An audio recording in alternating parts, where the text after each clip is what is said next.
If you can watch the whole video without feeling angry, you truly are a real Stoic. The desert stretched endlessly, a vast expanse of nothingness that seemed to go on forever. It was a sea of scorching sand and relentless sun. John, lost and parched, wandered aimlessly, his mind a haze of desperation. He stumbled through the unforgiving landscape, each step heavier than the last. Days blurred together, a monotonous cycle of heat and thirst. Hope dwindled with the setting sun each night, the darkness bringing a cold that contrasted sharply with the day's heat. He was alone, a castaway in a world of burning silence, his only companions, the stars that dotted the night sky. One day, a glint of something beneath a fallen rock caught his eye, a rare break in the monotony of sand and sky. Exhausted, he crawled towards it, his heart pounding with a mix of hope and disbelief. There, half buried in the sand, lay a small wooden chest, its surface worn by time and elements. His heart pounded as he pried it open, the anticipation almost unbearable. Inside, nestled in faded velvet, was a book, its cover worn but intact. Bound in leather, its pages were remarkably preserved, as if waiting for someone to discover its secrets. As John brushed off the sand, he noticed strange symbols etched into the cover, symbols that seemed to pulse with hidden meaning. He couldn't read them, but they felt significant, like a message from another time. Opening the book, he found words written in an ancient language, yet somehow familiar, as if he had always known them. It spoke of resilience, of facing hardship with courage, of finding strength within oneself in the darkest of times. This was a book of wisdom, a beacon in his desolate world, a guide to surviving not just the desert, but life's many trials.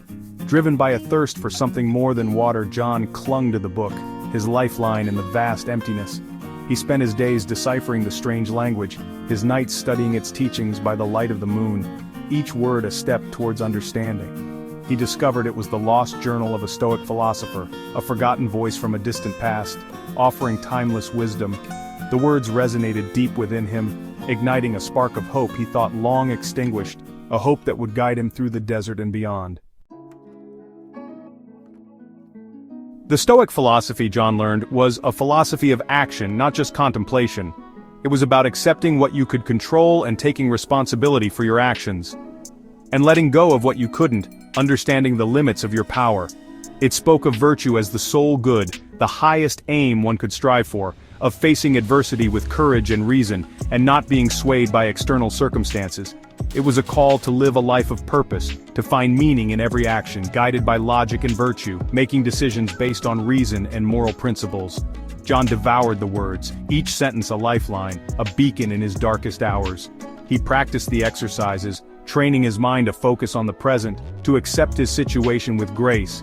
He learned to find strength in hardship, to see every obstacle as a chance to grow stronger, to see challenges as opportunities for growth, to transform adversity into advantage. The desert, once his prison, became his training ground, a place to hone his resilience. The Stoic teachings began to change him, reshaping his mind and spirit. He was no longer the same desperate man who had stumbled into the desert, lost and broken.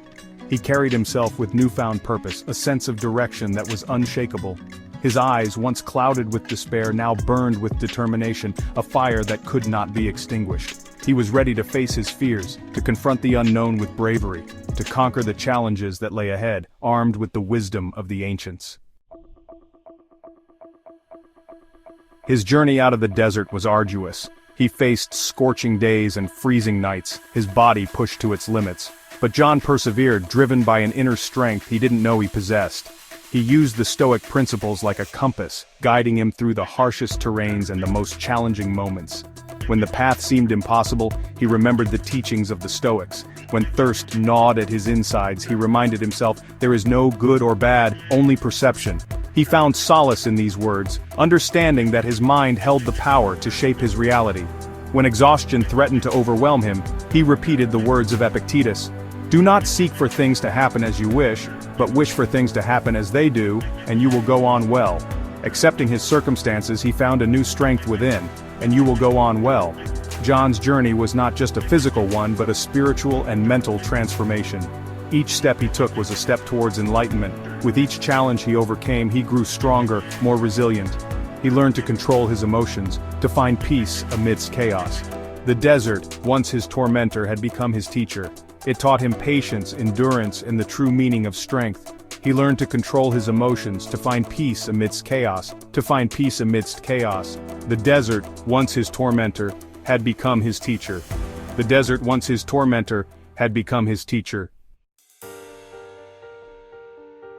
Section 4, Rise to Power. Emerging from the desert, John was a changed man. He carried the wisdom of the Stoics within him, a guiding light in a world shrouded in darkness. He shared the Stoic teachings, inspiring others to embrace resilience and virtue. His words resonated with people from all walks of life. They were drawn to his message of strength, his unwavering belief in the power of human virtue. He taught them to control their emotions, to face their fears, to live a life of purpose. John's influence grew. He became an advisor to kings, a mentor to leaders. His wisdom helped shape policies. His teachings inspired armies. He showed the world the power of Stoicism, not just as a philosophy, but as a way of life. Section 5, A Legacy Forged in Stoicism. Years turned into decades. John's influence spread across the globe. He became a legend, his name synonymous with wisdom and resilience. The Stoic principles he championed became the bedrock of a just and prosperous society. He never sought power for himself, but his influence was undeniable. He had conquered not through force, but through the power of ideas. He had shown the world that true strength lay not in physical might, but in the indomitable spirit. Even in his later years, John never stopped learning, never stopped teaching. He left behind a legacy that would inspire generations to come. The timeless wisdom of the Stoics, a philosophy for life, a path to inner peace and outer greatness.